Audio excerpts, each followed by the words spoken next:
नमस्कार दोस्तों, पत्रकार टीवी से जुड़ने के लिए बहुत बहुत धन्यवाद। मैं हूं स्वतंत्र जैन और अब मैं आपसे बात करने जा रहा हूं लॉकडाउन 3 और पीएम मोदी के बारे में। जी हां, पीएम मोदी के बारे में। 4 मई से पूरे देश में लॉकडाउन 3 शुरू हो गया है। पिछले 2 लॉकडाउन से तुलना करें तो सभी के मन में ये सवाल अवश्य है कि पहले 2 लॉकडाउन की घोषणा खुद प्रधानमंत्री मोदी ने की थी और इसके लिए उन्होंने देश को संबोधित भी किया था, लेकिन तीसरे लॉकडाउन की घोषणा के लिए पीएम मोदी ने देश के नाम कोई संबोधन नहीं दिया।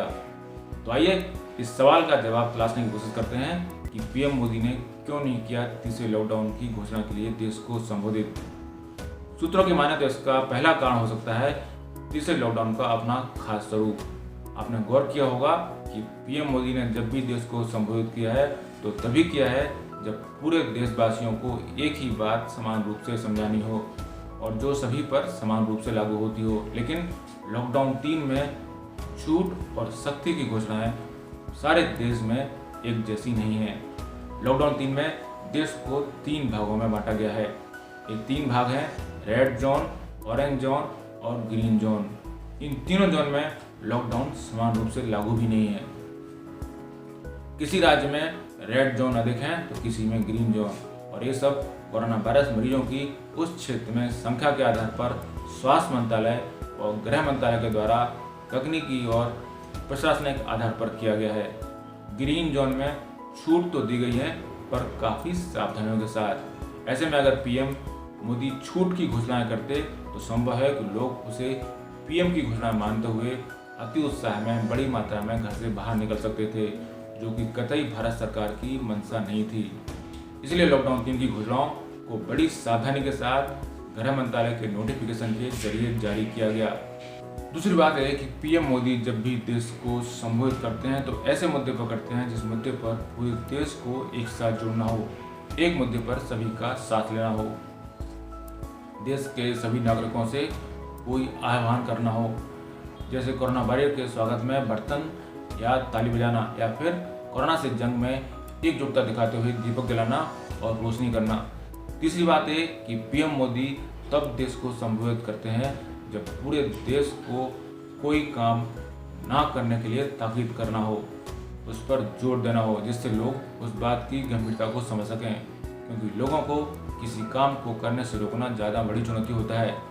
इसलिए पीएम मोदी ने जब भी लोगों को संबोधित किया है तो वो उन्हें कुछ करने से ज़्यादा कुछ ना करने के लिए संबोधित करते नजर आए हैं।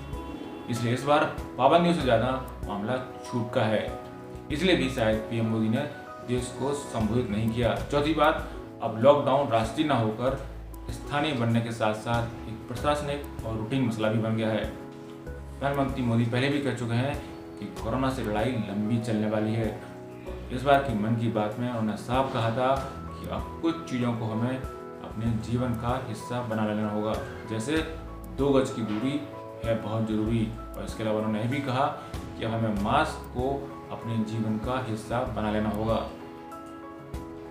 साथ ही उन्होंने कहा कि हमें पब्लिक प्लेस में थूकने जैसी गंदी आदतों को छोड़ना होगा। और मन की बात के अंत में उन्होंने देश को इस बात के लिए आगाह किया था कि हमें इस बात के लिए तैयार रहना होगा कि हमारी जरा सी लापरवाही भी हम पर भारी पड़ सकती है। पीएम मोदी के शब्दों में कहें तो सावधानी हटी और दुर्घटना घटी।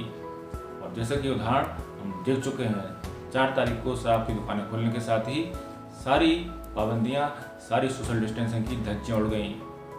अगर पीएम मोदी इसकी घोषणा करते लॉकडाउन 3 की तो संभव है कि दोषारोपण उन पर आ जाता। इसलिए मन की बात में कही गई खरी खरी बातों और फिर इसके एक दिन बाद पीएम सीएम की वीडियो कॉन्फ्रेंस के बाद ये साफ हो गया था कि लॉकडाउन एक साथ तो पूरे देश में हटने की हालत नहीं है। ना तो राज्य इसके लिए तैयार थे और ना ही कोरोना वायरस संक्रमण के आंकड़े गवाही दे रहे थे। ऐसे में कोई आश्चर्य नहीं कि गृह मंत्रालय एक्शन में आया और उसकी तरफ से अप्रैल के अंत तक ही लॉकडाउन बढ़ाने के संकेत मिलने लगे और फिर विस्तृत गाइडलाइन जारी हो गई। उम्मीद है कि आपको ये प्रस्तुति पसंद आई होगी। नमस्कार, फिलहाल इस चर्चा में इतना ही। आप देखते रहिए पत्रकार टीवी।